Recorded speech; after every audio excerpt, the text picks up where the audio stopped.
Are we ready? Are you recording? Okay. Ron Murphy, Lieutenant, City of Norwood Police Department, RONMURPHY. Great. Thank you so much for being here. First of all, let's talk about this new ordinance that's in Norwood is lowering the penalty that happens when they're caught with marijuana. But can you explain what the penalty was before when you get caught with marijuana? Yeah, so there's two separate, it completely decriminalizes or depenalizes anyway misdemeanor amounts of marijuana, which was 200 grams or less. So if you possessed 100 grams or less, it was a minor misdemeanor, which was basically like getting a speeding ticket. You don't have to appear in court. You could pay it out. I believe the fine was $175. Okay. If you possessed more than 100 grams but less than 200 grams, it was a misdemeanor of the 4th degree, which could, in theory, lead to some type of jail time, but very, I have never heard in my career of somebody ever going to jail for a misdemeanor amount of marijuana possession. So what this new ordinance has done is completely depenalize it, meaning that it's still illegal to possess marijuana in those amounts. It's just that there's no penalty for it. So as a police department, under the Norwood ordinance, we could still seize your property, your marijuana, because it's illegal to possess it, but you wouldn't face any penalties. So it will still get taken away. I think that's it would still lot get taken of questions that people ask. They think that they're just all free and clear. So even if you do have under 200 grams of marijuana, you will still take it, and they still get a ticket, quote unquote. Now, do they get the ticket, or what? Nothing happens. Well, they just get taken? the problem with, and this is the problem that occurred with this. This passage of this ordinance that was put on the last ballot. So our local ordinance is one thing, but it's still a violation of state law to possess marijuana in any amount.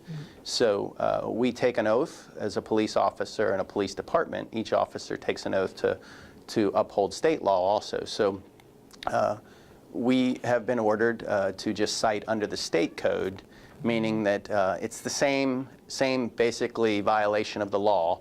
Every city has a local ordinance that resembles or basically mirrors the state code. Under the local ordinance, we could cite you to our local mayor's court for those charges, and then we could, in theory, handle it there. So we could collect the fines locally. Now all it means is that the person, instead of coming to mayor's court, if they wanted to contest their charge, they're going to have to go to county court because they were cited under the state code. And then they would pay their fines to Hamilton County. Now, how does this work if, I know this is according to Norwood, but what if you're a Norwood officer in the Cincinnati limits and you pull somebody over and this happens? Does that go out the way because now they're in Cincinnati, or do you guys pass it along to Cincinnati police? We cannot, I mean, you've brought up kind of a tricky question. So if we can't enforce any laws outside of the city of Norwood unless, my understanding is, and I don't quote me on this, but felonies, DUIs, things of that nature. But let's say, for instance, we wanted to pull somebody over in Norwood, and since we're surrounded by Cincinnati, the stop actually occurs in the city of Cincinnati. We would still, that falls under our jurisdiction, because the crime we saw committed, being a stoplight violation or a failure to yield or something, we're pulling them over for that violation that occurred in the city of Norwood. So the stop just happened to occur outside our jurisdiction. So, but to answer your question, we could still cite them under the state code for the marijuana possession. Now, Amy Wolfenbarger, if I say her name correctly, with this Sensible Norwood group. I know many people are like, I've never heard of her, I've never heard of this group, but has she been around for a while? Has this been happening for? Yeah, I actually gave Amy, and I do give her a lot of credit, she's worked for 3 or 4 years trying to get this measure on the ballot locally. So she worked hard. I mean, she worked very hard to get the amount of signatures won. She's in our local parade every year, Sensible Norwood is. You know, and people may not agree with it, but that's what our country was founded on. I mean, the fact that she spearheaded this movement to get this ordinance, again, put into place, meaning that there would be no penalties. And again, she's a great lady. I mean, I just have a difference of opinion regarding, you know, the dangers of marijuana use. But no, she worked hard. Like I said, 3 to 4 years, I think. We're not the first city in Ohio. I think we're the 5th that Sensible Yes, I people. think Dayton. Yeah, Dayton well, is on as Dayton well. passed a little bit different of a thing. Yeah. I don't know specifically their ordinance, but Toledo, I think Athens, Ohio, Okay. and I'm leaving somebody out. But they pretty much mirrored the same thing that Sensible Norwood did. They just changed the name, Sensible Athens, Sensible Toledo. Yeah, okay. Yeah, no, I mean, Amy, again, I mean, I've talked to her a few times about the work she did, and she did great work. So do you think, well, with her starting this movement, I haven't got a chance to really talk to her more.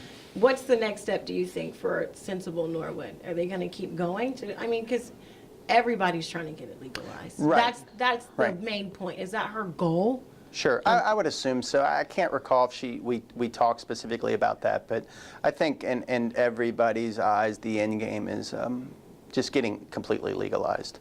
That seems to be the pattern all over the country. How long it will take Ohio to get there, I don't know. But I would assume that that's their end game, to kind of get their foot in the door, Yeah. meaning let's decriminalize it in some small cities and then eventually.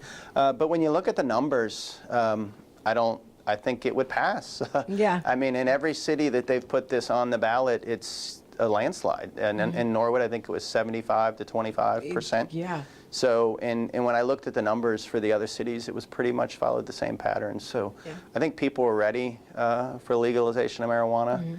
Are you, I'm saying, when I say you, how about law enforcement? Are you guys ready for the legalization of marijuana? I don't know specifically. I know right now it's against the law, and we enforce the law. I think people do have, my personal opinion, is a lot of misconceptions that it's not unhealthy. I think it's Yeah. incredibly unhealthy, especially for our youth. There are plenty of studies out there that talk about the brain development and everything. And again, alcohol is unhealthy. I mean, a Yeah. lot of people die from alcohol abuse every year and in DUI accidents. And I think right now we need to concern ourselves with the dangers of marijuana. But yeah, I mean, again, I know personally I wouldn't stand in the way of if the state says, that it would be legal. I think that we would just change, in the philosophy of how we would deal with that. But right now, there are other drugs that people say are more important, and there are. The course. opioid crisis is horrible, but marijuana is still illegal, so we deal with it on that end. I don't know if you would know to this extent, but even if it was legalized, I know that people would have to get like prescriptions and go places to get them. But if you guys have talked about this in your training, I don't know. And if it does become legalized and you do pull somebody over with marijuana, what is the next step? Does it have to come from someplace? Well, that makes it legal? It would have to be. That would be set up in the state, whatever okay. the code would be. I know Michigan. I think the state of Michigan just passed legalization. Yes, they did. And they have very specific standards in their law. When I was researching that, like you could only have a maximum of 12 plants growing in your yard, Okay. and they couldn't be visible from the street. And when you were traveling, you couldn't possess more than 10 grams at a time. Okay. So things like that. So in a sense, it would kind of be like the alcohol law. I Okay. mean, like.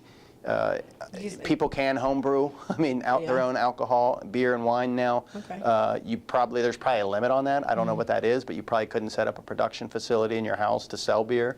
You can't travel with open containers right now. Exactly. You can't drive drunk. So, again, people, if they think that, well, marijuana is going to be legalized now, we can just smoke weed, hop in our car, and drive somewhere. If we pulled you over and you exhibited signs of being under the influence of marijuana, I mean, we do that now. I mean, we give lots of under the influence of marijuana tickets. It's just a DUI. We just have to get a blood test. I was going to say, instead of so a breath do you test. determine that off the blood test? But Yes. how, when you do pull somebody over, are there just tell signs of this is what marijuana looks like, this is what heroin looks like, this is what cocaine looks like? How do you really know the basically, difference? they would go through the same field sobriety testing, and I think we don't get some magic wand to say, but it's usually readily apparent if you've ever seen somebody who's high. So, it's pretty easy, right? Well, along with the smell, the heavy smell that they're carrying, but you have the red eyes, you have the pinpoint pupils, you have they still don't talk like they would normally talk, so there might be some slurring of the words, and then their physical.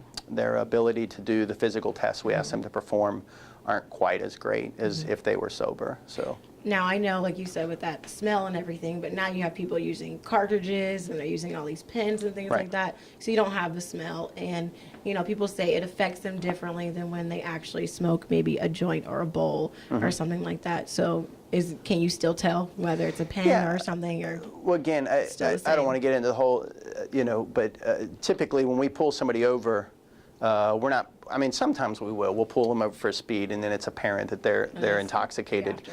Most of the time, though, the officer is seeing some signs that have been exhibited by the driver that lead them to driving. believe, prior to even Exactly. approaching the car, right. that there's some type of impairment. So, and I was never very good at DUIs because I was on second shift my whole career. So, but the guys on third shift, they go to training for DUI training, okay. and they have indicators from as soon as they see the vehicle, and there's a scoring system. So, and I know for a fact marijuana, people may think, just like people who drive on alcohol, they think, oh, I'm fine, but they're not good drivers. And you They're not got to good my at all. point. That's what I Right. was getting for you to say. I asked that question because a lot of people say, you know, how'd they know? Right. They couldn't smell it. It affects every move that you do Right, make, right. whether you're driving or Right. anything. So that's how they can tell. Yeah, I mean, I don't know the statistics, but there have been studies done that marijuana may make you a much worse driver than the alcohol portion, again, because of the delayed response. And I don't know the last time I talked to somebody really high, but a lot of times they do have you ask them a question, and it's like, they All really, over the 3-4 place. seconds, right, before they even realize what. So that same delayed response affects them in all their cognitive abilities, so with driving and things like that. Okay. Well, thank you so much for coming here and talking to you're us. welcome. And I hope Yeah. that made some clarifications for people who are wondering, you know, what this allows them to do and what it really doesn't allow them to do. So Sure. thank you for that clarification. You're welcome. You're welcome. Lieutenant Ron Murphy, you guys, and thank you for joining us here at the Ohio Media School.